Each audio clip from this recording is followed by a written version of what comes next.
तो आप सबका स्वागत है इस चैनल में। और आज की इस वीडियो में जो विज्ञान के अंतर वाला सवाल है, जैसा कि भर्जन और निस्तापन में अंतर बताइए, संतृप्त हाइड्रोकार्बन और असंतृप्त हाइड्रोकार्बन में अंतर बताइए, इस प्रकार के सवाल को इस वीडियो में करने वाले हैं। और दोस्तों, इस प्रकार के सवाल आप लोग के एग्जाम में फिक्स है।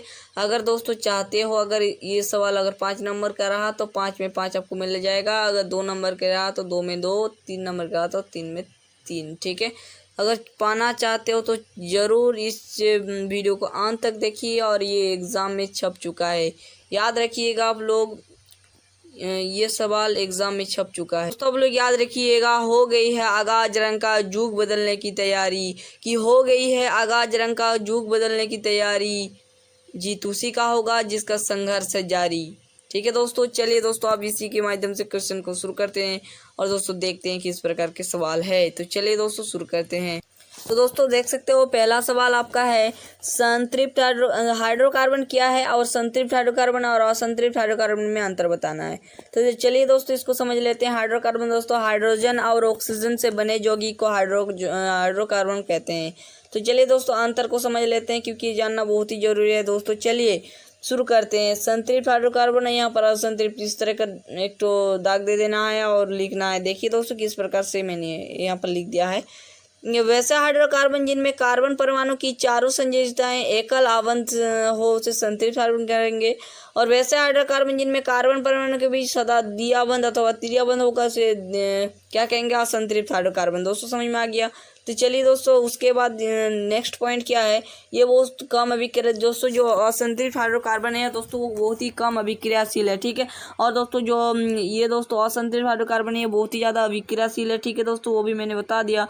उसके बाद देखिए मैंने यहाँ पर क्या लिखा है, इसका सामान्य सूत्र जो होता है CnH2n होता है, और n बराबर क्या होते हैं, n बराबर संख्याएँ होती है। उसके बाद आप लोग देख सकते हो इसमें द्विआबंध, यहाँ पर क्या है, इसमें द्विआबंध वालों का सामान्य सूत्र क्या है, CnH2n होता है, और त्रिआबंध वाला का CnH2n-2 होता है। n बराबर संख्याएं होती है। ये भी पता चलेगा कि CnH2n किसका है और CnH2n-2 किसका है।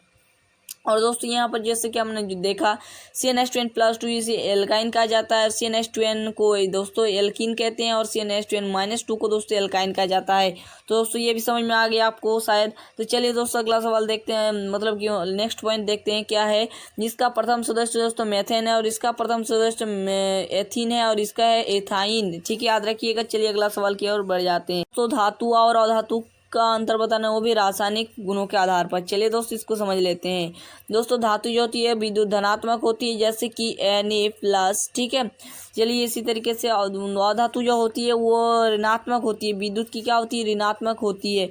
क्या होती है, ऋणात्मक, जैसे O-। ठीक है ना, याद रख लीजिएगा। चलिए अगला सवाल देखते हैं।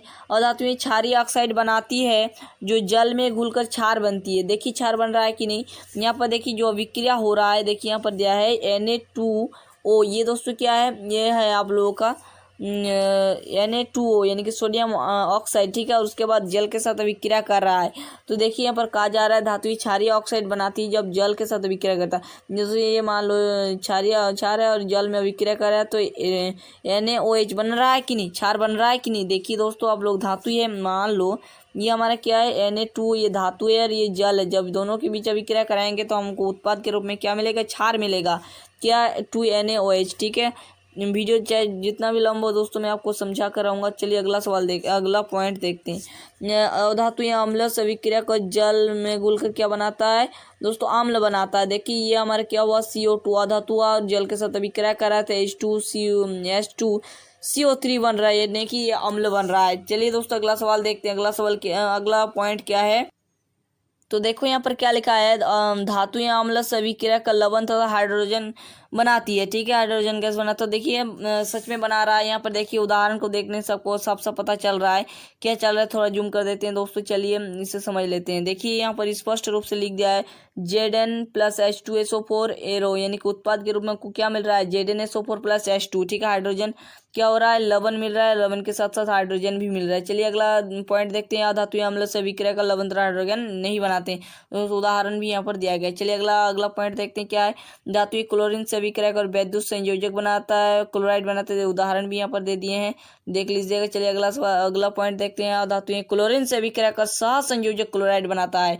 ठीक है, यहाँ पर बना रहा है, देखिए H2 के साथ Cl2 का अभिक्रिया हो रहा है तो 2HCl बना रहा है ना, यानी कि हाइड्रोक्लोरिक अम्ल बना रहा है कि नहीं। चलिए अगला पॉइंट देखते हैं।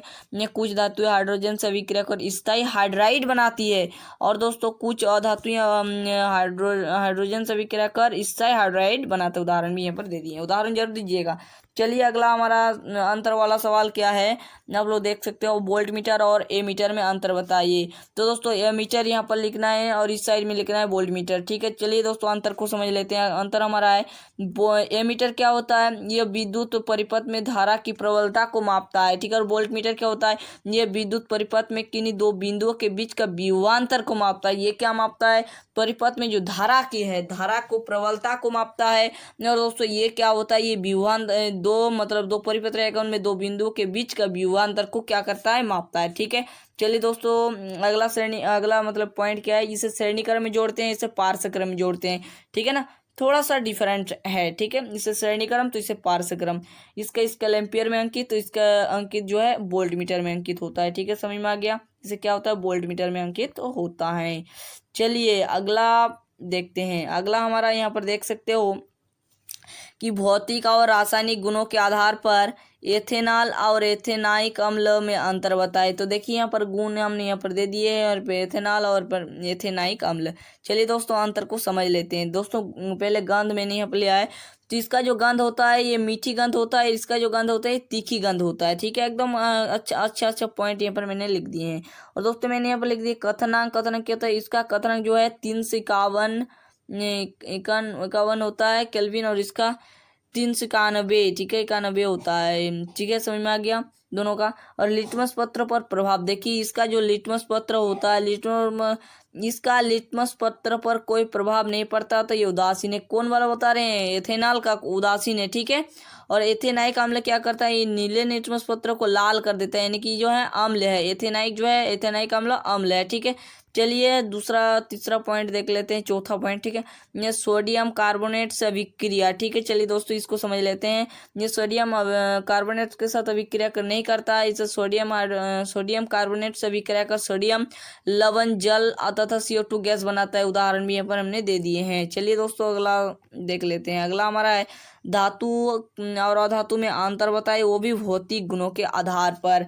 तो चलिए देख लेते हैं। धातु जो होती है आघातवर्ध और तन्य होती है, और अधातु आघातवर्ध तन्य नहीं होती, बल्कि क्या होता है, भंगुर होता है। ठीक है, चलिए अगला पॉइंट देखते हैं। अगला पॉइंट है धातुएं ऊष्मा और विद्युत का सुचालक होता है, और धातु जो है ऊष्मा और विद्युत के कुचालक होता है। ये सुचालक धातु वाला और धातु वाला कुचालक। ठीक है, याद रखिएगा। चलिए अगला पॉइंट देखते हैं।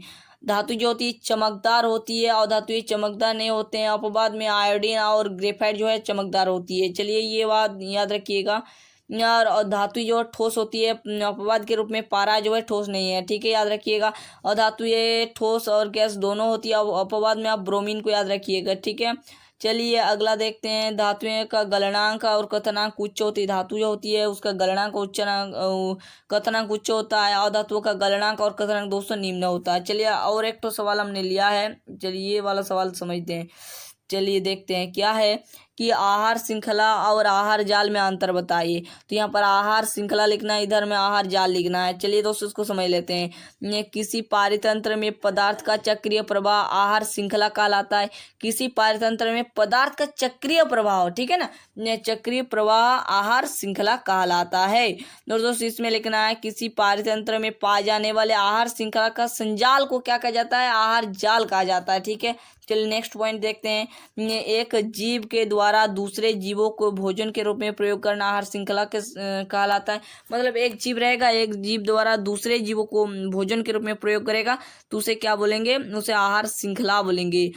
कोई आहार श्रृंखला मिलकर प्राप्त व्यवस्था को आहार जाल कहा जाता है। चलिए दोस्तों क्या कह रहा है यहाँ पर, कोई आहार श्रृंखला, मतलब जैसे कि हमने आहार श्रृंखला में क्या पढ़ा, एक जीव रहेगा, एक जीव का दूसरे जीवों में प्रयोग करना आहार श्रृंखला। और यहीं यहाँ पर आहार जाल में क्या है कि कोई आहार श्रृंखला मिलाकर प्राप्त हुई व्यवस्था को आहार जाल कहा जाता है। ठीक है, याद रखिएगा। चलिए अगला सवाल देखते हैं। अगला पॉइंट, किसी आहार श्रृंखला में एक जीव के द्वारा एक ही प्रकार के अनेक जीव भोजन के रूप में, मतलब कि एक आहार श्रृंखला रहेगा, उनमें एक जीव को अनेक प्रकार के जीव भोजन के रूप में प्रयोग करते हैं। ठीक है, वहीं आहार जाल में क्या होगा, आहार जाल में एक जीव कोई प्रकार के जीवों के भोजन के रूप में प्रयोग करता है। ये सरल होता है, ये जटिल होता है, याद रखिएगा। चलिए क्या होता है यहाँ पर देख सकते हो, मैंने यहाँ पर सी नंबर पॉइंट बताया, किसी आहार श्रृंखला में एक जीव के द्वारा एक ही प्रकार का जीव भोजन ग्रहण करते हैं। आहार जाल में एक ही जीव कोई प्रकार का जीवन, ये सरल होता है, ये जटिल होता है। ठीक है, आहार से यहाँ पर दोस्तों याद रखिएगा सी नंबर पॉइंट, इसे भूलना मत, ये दोनों को। ठीक है, चलिए देखते हैं अगला सवाल, आहार जाल में एक ही जीव कोई प्रकार के जीवों के भोजन के रूप में प्रयोग करते हैं। ठीक है, चलिए आपको स्क्रीनशॉट ले लेना है। चलिए अगला देखते हैं, अगला हमारा है भर्जन और निस्तापन में अंतर।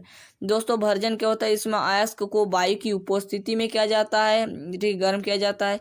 और निस्तापन में क्या होता है, इसमें अयस्क को क्या होता है, सीमित वायु की उपस्थिति में गर्म किया जाता है। तो दोस्तों समझ लीजिए थोड़ा, ये जो अयस्क होगा इसमें वायु की उपस्थिति में गर्म करते हैं, इसे अयस्क को सीमित वायु की उपस्थिति में गर्म करते हैं। ये प्राय सल्फाइड अयस्क में उपयुक्त होते हैं, प्राय कार्बोनेट अयस्क में उपयुक्त होते हैं। यहाँ पर दो अंतर लिखने को बोला था, ये प्रकार आया है, भर्जन और निस्तापन के दो अंतर लिखिए, तो मैंने दो अंतर लिख दिए हैं।